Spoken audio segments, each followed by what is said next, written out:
한일 두 나라 관계가 급속도로 진전되고 있습니다. 지난주 양국이 강제동원 해법을 발표한 이후 이번 주에는 한일 간 정상회담이 예정돼 있습니다. 12년 만에 복원된 한일 간 셔틀 외교를 통해 다뤄야 할 의제는 무엇이고 또 동북아 정세에는 어떤 영향을 미치게 될지 전문가 두 분과 함께 전망해 보겠습니다. 조진구 경남대 교수, 또 최은미 아산정책연구원 연구위원 나오셨습니다. 어서 오십시오. 안녕하십니까? 네, 안녕하세요. 먼저 오는 16일입니다. 목요일 도쿄에서 한일 정상회담이 열립니다. 먼저 이번 회담의 의미 어떻게 보십니까? 가장 가까운 나라인데 네. 두 나라의 정상이 상대방을 방문하지 않았던 그 과거에 비춰본다면은 정상들 간의 상호 방문이라는 게 앞으로 잘 이루어져야 할 필요가 있고 그 첫 단추가 네. 윤 정부 출범 이후 한일 관계 개선을 위해서 적극적으로 나선 아마 결과가 아닐까 싶고 네. 아마 12년 만인 것 같아요. 제 기억에는 12년 만이라고 합니다. 2011년 12월 달에 이명박 대통령이 교토를 방문한 게 마지막이었던 것 같아요. 예. 국제회의나 아니면 한중일 정상회의 참석을 제외하고 양국 정상이 방문한 적이 없었어요. 그만큼 냉랭했던 한일 관계를 상징적으로 보여주는 것인데 네. 이런 관계 개선에 물꼬를 틀지 우리가 주목을 좀 해야 될 것 같습니다. 네. 12년 만에 이제 우리 정상이 일본에 가게 됐습니다. 이번 정상회담 성사 계기 아무래도 지난주 발표된 강제동원 배상 해법에 아무래도 양국이 합의를 했기 때문일 텐데 이 강제동원 배상 해법 먼저 어떻게 좀 평가를 해 주실 수 있을까요? 한마디로 정의를 하면 굉장히 아쉬우기도 하고 또 과제를 많이 남겼지만 개인적으로는 현실적인 해법이었다 이렇게 생각을 합니다. 네. 물론 이제 어떤 평가를 할 때는 그 기준이 있어야 되는데 네. 그 기준을 말씀드리기 앞서서 이제 팩트 관련해서만 말씀을 드리면 어떤 면이 좀 제일 아쉬웠었을까요? 굉장히 아쉬웠던 거는 3월 6일에 발표한 거는 사실은 정부에서 강제동원 문제 전체 혹은 역사 문제 전체에 대한 해결을 이야기한 건 아니었고요. 네. 어디까지나 2018년도에 대법원 판결이 있었던 강제징용 문제 확정 판결을 받은 세 건에 대해서 어떻게 해야 될지 이 부분에 대한 이제 발표를 했던 건데 이게 마치 역사 문제 전체를 해법을 발표한 것처럼 그러니까 강제동원 문제를 발표한 것처럼 좀 오해되는 측면이 많은 것 같아서 네. 개인적으로는 그 부분이 조금 아쉬웠고요. 네. 그런데 이제 그렇다 하더라도 사실은 이제 이 부분을 어떠한 기준으로 놓고서 평가를 할 것이냐인데 네. 2018년도 판결이 나왔을 때 어떤 그 판결의 가치라든지 의의라든지 정의 실현이라든지 네. 인권이라든지 이런 부분에서 이제 보실 때 평가가 좀 있을 것 같고요. 또 한편으로는 2018년도 판결로 인해서 발생하게 된 어떤 법적 문제들이 있는 거죠. 그래서 이 채권 채무의 관계도 생긴 거고 네. 이 문제를 어떻게 해결할 것인가. 실제로 이게 양국 간의 현안이 됐고요. 예. 그러다 보니 어느 쪽에 더 기준을 두느냐에 따라서 평가가 갈릴 수 있을 것 같습니다. 네. 이런 차원에서는 사실은 2015년도에 저희가 위안부 합의랑 좀 비교를 하는 면이 많은데 예. 그거는 저는 개인적으로는 좀 비교의 수위가 맞지 않다. 위안부 합의 같은 경우는 위안부 문제 전체에 대한 해결을 얘기를 했던 거고, 예. 3월 6일에 있었던 이제 발표 같은 경우는 대법원 판결에 한해서 이야기를 했었기 때문에 네. 좀 차이가 있다고 보고요. 그래서 이제 평가는 다양할 수 있을 것 같아요. 그래서 양쪽을 놓고서 어느 쪽에 더 무게를 두느냐에 따라서 다양한 평가가 나올 수 있을 거라는 생각이 들고요. 네. 전자에 따르자면 아무래도 납득하기 어렵고 네. 이해하기도 좀 쉽지 않은 네. 받아들이기 어려운 그 결과였다라고 보고 후자 어떤 법적 문제라든지 현안에 대한 해결이라는 차원에서 보면은 사실상 방법이 없기 때문에 네. 과제를 많이 남겼지만 현실적인 차원에서 바라볼 수 있지 않을까 그렇게 생각을 합니다. 2018년 이 대법원 판결 이후에 한일 관계가 정말 급속도로 냉각이 됐습니다. 일본이 수출 규제를 하고 또 우리도 그에 맞서 한일 정보보호협정이죠. 지소미아 문제도 이제 중단이 지금 된 상태인데 이번에 강제동원 배상 이 해법안이 제3자를 통한 우선 변제 방식이라는 점에서 지금 피해자나 유족들의 반발이 상당히 큽니다. 이 부분은 어떻게 좀 풀어갈 수 그러니까요. 있을까요? 우리가 좀 아까 최 박사님 말씀하셨는데 사실을 조금 좀 이해할 필요가 있어요. 예. 왜 제3자냐 하는 거죠. 예. 우리 대법원 판결은 결국 일본 기업에게 배상 판결을 하라는 것이었는데 예. 또 우리는 가해자가 아니고 피해자 예. 입장에서 본다면 그런데 왜 가해 기업이 피해자들에 대해서 배상을 하지 않느냐 하는 그런 문제를 좀 생각해 볼 필요가 있는데 그러기 위해서는 예. 일본과 한국 정부뿐만 아니라 사법부의 판단이 완전히 엇갈려 있다 하는 거예요. 우리 피해자들이 일본 정부와 기업을 상대로 일본에서 소송을 제기했을 때 전부 다 받아들여지지 않았어요. 예. 그게 1965년 국교 정상화 때 체결했던 한일 청구협정으로 이미 해결이 되었다는 거거든요. 예. 그런 의미에서 본다면 행정부도 일본 정부도 사법부의 판단을 존중할 수밖에 네. 없는 거고 우리 입장에서 본다면 대법원 판결은 식민지는 불법 지배였고 또 반인도적인 행위 국가에 의해서 저지른 거는 65년 청구권 협정으로 해결되지 않았다 하는 거거든요. 예. 그러니까 양국 정부와 사법부의 판단이 엇갈리는 상황에서 그렇죠. 이 문제를 어떻게 해결할 것이냐. 결국은 누군가가 중재를 해서 해결하지 않는 한 당국 네. 간의 외교적인 협의를 통해서 해결할 수밖에 없어요. 예. 그런데 금방 말씀드린 대로 입장이 첨예하게 대립되어 있기 때문에 타협을 하기가 어렵다 하는 거죠. 그런 의미에서 우리 정부는 커다란 결단을 했다고 봐요. 이와 네. 유사한 전례가 과거에 없었던 것도 아니고 네. 다만 피해자와 유족들을 위해서 의견을 수렴하는 과정을 거쳤거나 하는 그런 점에서 본다면은 아까 말씀하신 2015년 위안부 합의 때와 조금 다르지만 여전히 모든 피해자와 유족들의 의견을 모두 반영한 상태에서 일본 측과 협상하기는 어렵다 하는 것도 우리가 좀 이해할 필요가 있을 것 같아요. 어쨌든 피해 당사자인 피해자와 유족의 반발이 큰 상황에서 이 부분을 어떻게 좀 풀어나가야 하는가가 정부가 제시한 해법에 대한 큰 어떻게 보면 논의해야 나가는 중요한 숙제 중에 하나가 아닐까 싶습니다. 이런 상황에서 이제 제3자 변제를 맡은 우리 정부 산하재단에 미국의 한 민간 기업이 처음으로 기부를 하겠다 이런 의사를 밝혔습니다. 어떻게 보면 일본 정부 같은 경우 그동안 일관되게 배상 책임이 없다 이런 입장이었는데 그래서 일본의 반응 어떤 이 역사 인식이나 이런 것들이 상당히 부족하다 이런 그런 반응들이 있었는데 일본에 대한 어떻게 보면 미국의 어떤 정책적 권유 이런 식으로 좀 볼 수 있을까요? 이런 미국 민간 기업의 기부 의사를 어떻게 좀 받아들일 수 있을까요? 우리 정부에서 발표하고 나서 얼마 있다가 이제 사실 그렇게 긴 시간이 걸리진 않았던 것 같아요. 미국에 네. 이제 암참에서 이제 한다고 했는데 네. 이 부분을 보면은 사실상 이제 사전에 좀 미국에서도 도움을 이제 주고 싶었던 부분이 있었을 거라고 생각이 들고요. 네. 정책적 권유라고도 볼 수 있고 어떤 분위기를 좀 만들어가는 그런 차원이라고도 해석할 수 있을 것 같습니다. 네. 워낙 이게 반발 여론이 크다 보니까 국내에서도 참여하고 싶은 기업 같은 경우에도 여론의 좀 눈치를 보지 않을 수 없는 상황일 것 같고요. 예. 그런 차원에서는 국내 기업이 먼저 이렇게 선뜻 내기는 쉽지 않을 수도 있을 것 같습니다.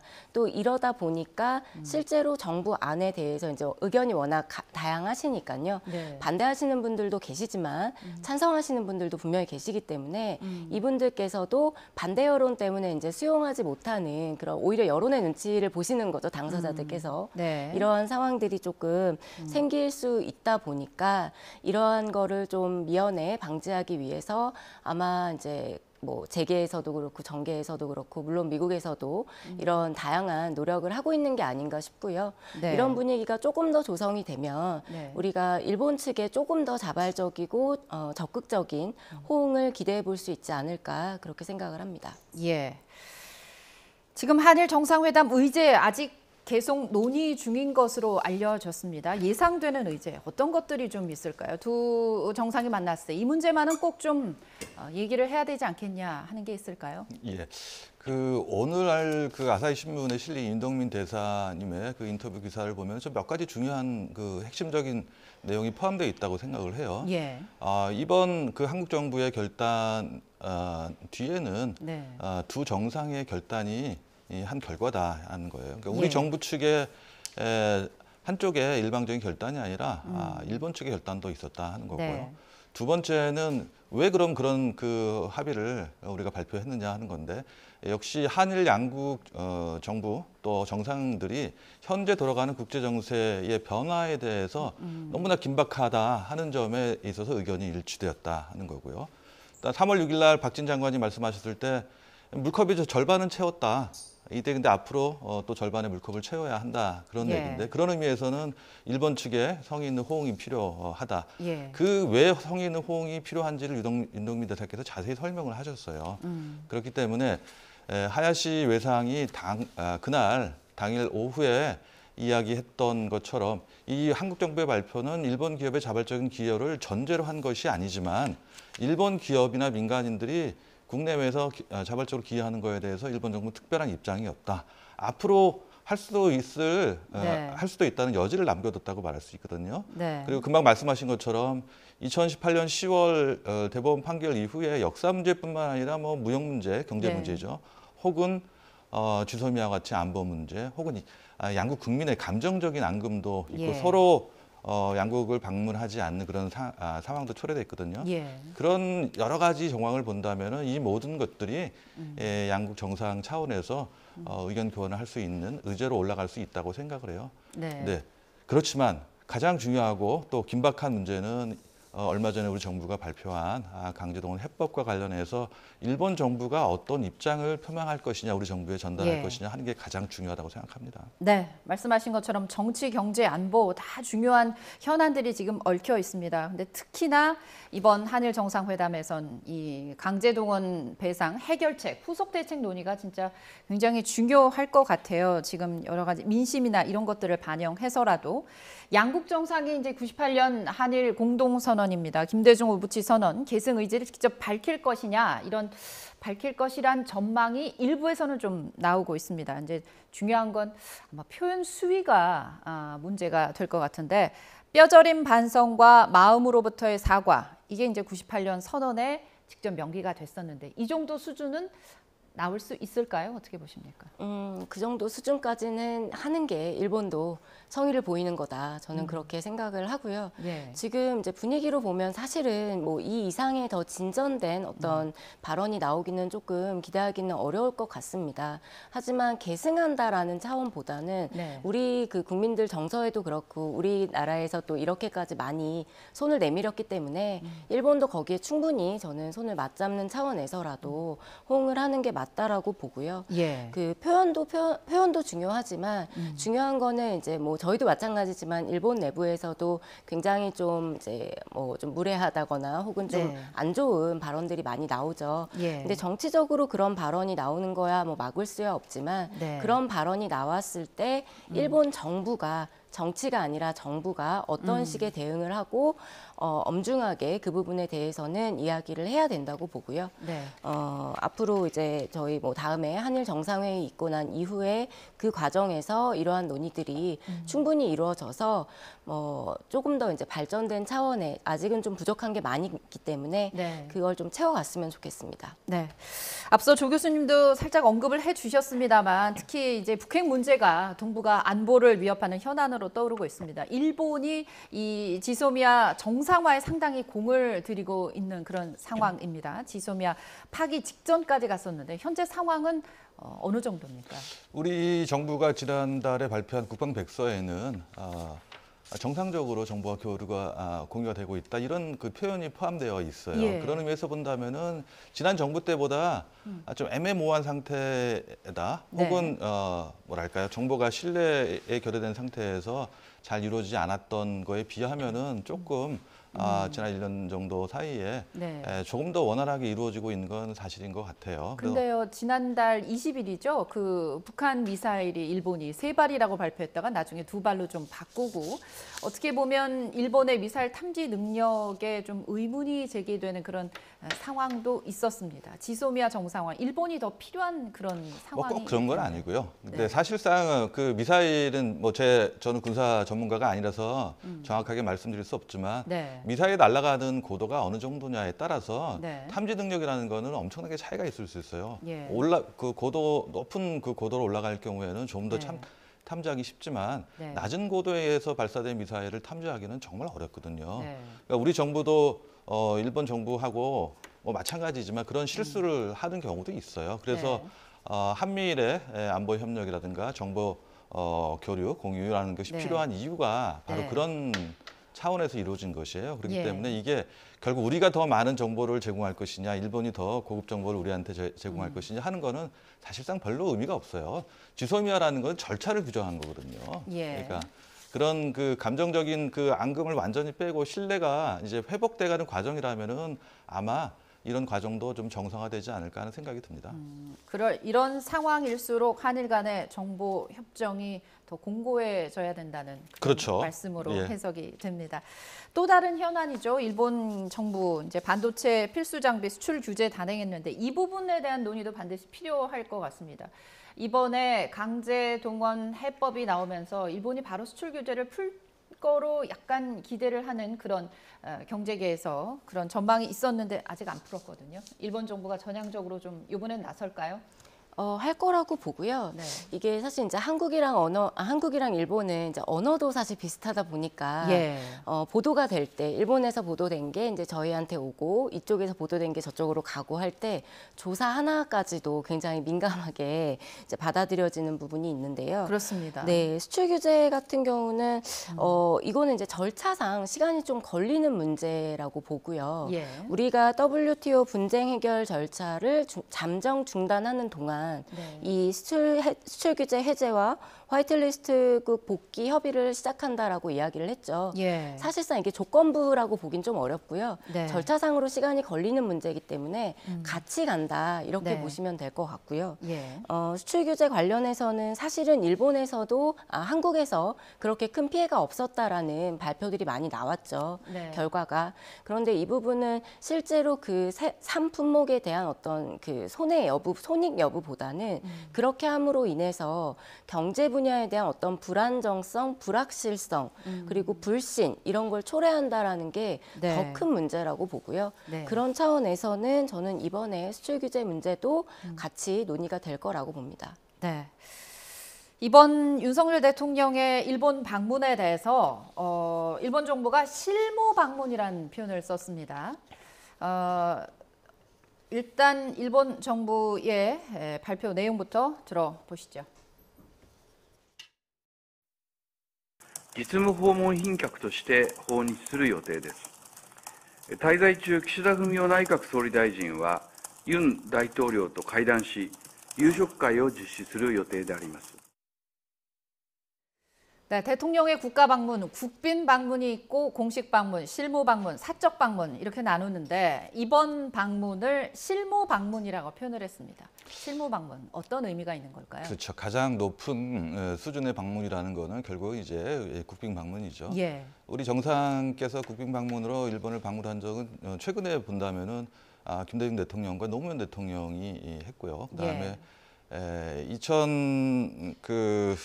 2008년도에 이명박 대통령이 4월에 일본을 방문했을 때는 공식 실무 방문이라는 그런 표현을 썼어요. 예. 아마 이번에 그 발표는 조금 그거보다는 낮을지도 모르지만 별 차이가 없다고 생각을 해요. 예. 특히 아까 말씀드렸다시피 어떤 명칭을 사용하는 자가 중요한 것이 아니라 결과가 어떻게 나오느냐 하는 것이고 지난 12년 동안에 양국 정상이 서로 양자 간의 문제를 둘러싸고 상대방을 방문하지 못한 거에 그걸 감안한다면은 이번 네. 방문은 그보다 훨씬 큰 의미를 부여해도 좋다고 생각을 해요. 네. 그렇기 때문에 짧은 1박 2일의 짧은 회담이지만 그 회담 결과가 예를 들면은 공동 발표문, 뭐 공동 선언이나 공동 성명을 발표할 것이냐, 예. 아니면은 공동 언론 발표문을 낼 것이냐, 아니면 그런 거 없이 기자회견으로 가름할 것이냐, 아니면 그런 것도 없이 양측의 정부의 간략한 보도로 가름할 것이냐 여러 가지의 문제가 있습니다. 그렇기 때문에 그런 것들을 골고루 판단해야 결과를 판단할 수 있지만 네. 저는 그 명칭에 상관없이 이번 방문은 중요한 의미가 있다고 생각을 해요. 네. 형식보다는 회담 결과 그 내용을 좀 더 우리가 주목해야 된다는 말씀이신 네. 것 같습니다. 윤석열 대통령 대선 후보 시절부터 한일 관계 해법으로 일괄 타결을 계속 강조해 왔습니다. 양국이 이른바 도쿄 선언을 통해서 어떻게 보면 이제 관계 개선, 신호탄을 알릴 거란 전망도 나오고 있는데 일괄 타결 방식으로 현안들이 좀 해결될 수 있을까요? 우선 이제 도쿄 선언이라고 또 이제 얘기를 할 수도 있겠지만 사실 우리 모두 다 알다시피 이제 기간이 너무 짧고 하다 네. 보니까 선언을부터 이제 형식을 빨리 만들어 놓느냐보다는 아까 말씀하신 것처럼 저도 만나서 나오는 내용이 더 중요하다고 생각을 하고요. 예. 뭐 일괄 타결이라는 거는 아무래도 뭐 짧게 봤을 때는 2018년도 이후부터 현재까지 다양한 문제들이 있었기 때문에 네. 이 문제들을 다 해결하겠다, 최대한의 노력을 기울이겠다라는 의미라고 보고 그게 한 번에 자 이제부터 해결합시다라고 하면서 예. 딱 끝내는 건 아니다라고 네. 봅니다. 그래서 오히려 단계적이고 점진적으로 갈 가능성이 높다고 보고요. 예. 다만 얽혀 있는 문제들에 대해서는 지속적으로 논의를 하지 않을까 그렇게 생각합니다. 네. 회담이 1박 2일 실무 방문이기 때문에 아무래도 그 통 크게 그 안에서 모든 의제들이 다 다뤄지기는 아마 쉽지 않을 거란 전망이신 것 같습니다. 단계적으로 점진적으로 앞으로 양국 간 현안들이 좀 논의되고 해결되는 수순으로 가지 않을까라는 생각이신 것 같습니다. 미국이 한일 간 관계 회복을 상당히 반기고 있습니다. 그러면서 아무래도 미국, 인도, 태평양, 동북아 전략에 있어서 한미일 협조, 한국과 일본의 관계가 좀 더 빨리 회복이 돼서 협조와 도움이 절실하다고 생각하고 있기 때문이겠죠. 그렇죠. 뭐 잘 아시다시피 지금 중국의 경우도 시진핑 국가주석의 3기가 출연을 했지 않습니까? 그리고 네. 러시아에 의한 우크라이나 침공도 1년이 이제 지났습니다. 네. 그리고 북한의 핵과 미사일 능력도 과거 어느 때보다 지금 고도화되고 있는 상황이거든요.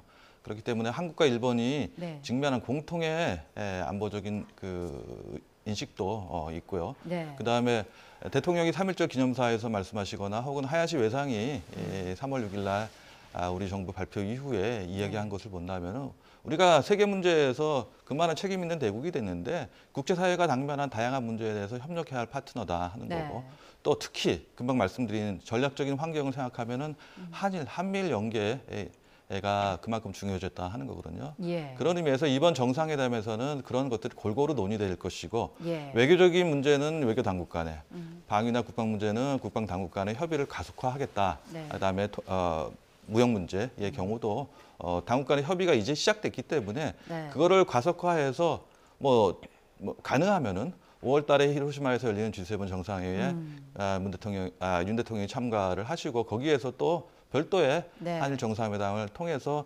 이야기하는 방법도 하나의 좋은 시나리오가 아닐까 하는 그런 생각을 합니다. 네. 윤석열 대통령 오는 4월 다음 달에 이제 미국을 국빈 방문할 예정입니다. 그리고 조 교수님 말씀하신 것처럼 5월에 G7 정상회의 있는데 그때 윤석열 대통령이 초청이 된다면 그 자리에서 또 한미일 3국의 정상회의도 있을 거고요. 이렇게 한미일 3국 공조가 끈끈해지게 될 경우 동북아 정세에 어떤 영향을 좀 줄 수 있을까요? 어려운 부분인 것 같습니다. 우리가 이제 미중 경쟁 속에서 한국이 어떠한 외교를 네. 펼쳐나가야 되는가에 대한 고민이 있었고 예. 여태까지 우리가 해왔던 게 전략적 모호성이라면 사실 윤석열 정부에서 보여주고 있는 거는 전략적 명확성이라고 해야 될까요? 굉장히 예. 뚜렷한 노선을 보여주고 있는데 다만 이러한 것들이 억지력을 강화시킬 수는 있겠지만 네. 오히려 조금 더 이제 뭐 신냉전 시대라고 해야 될까요? 예. 한미일 북중러의 이런 그 연합이 형성이 되면 오히려 긴장이 고조될 수도 있기 때문에 거기에 대한 우려를 하시는 분들도 굉장히 많으신 걸로 알고 있습니다. 예. 그런 차원에서 볼 때는 앞으로 한국이 물론 이제 우리의 어떤 안보적인 이익이나 경제적인 이익에 있어서 뭐 미국이나 일본과 아무래도 우리의 우호국이고 미국은 이제 동맹 국가니까요. 네. 같이 해가야 되는 건 맞지만 그 가운데서도 그러니까 우리의 원칙은 명확해야겠지만 중국이라든지 혹은 더 고려해야 할 네. 다른 국가들 어떤 위험 요소에 대해서도 충분히 고려해서 네. 결국에는 우리 스스로의 국익, 우리의 안보가 제일 중요한 거니까요. 우리의 안보와 경제가 그런 부분들에 대한 고민들이 꼭 같이 이루어져야 될 것 같습니다. 네, 안보, 경제 모든 면에서 우리 국익을 먼저 생각하는 그런 논의들이 돼야 되겠다라는 얘기 해주셨습니다. 이번 주입니다. 벌써 목요일 12년 만에 한일 정상이 마주하게 되는데요. 이 자리에서 어떤 의제들이 정말 국익을 위한 내용들이 합의될 수 있을지 관심이 모아지고 있습니다. 그래서 두 분 모시고 전망 나눠봤습니다. 조진구 경남대 교수, 최은미 아산정책연구원 연구위원과 함께 했습니다. 말씀 고맙습니다. 감사합니다. 감사합니다. 감사합니다.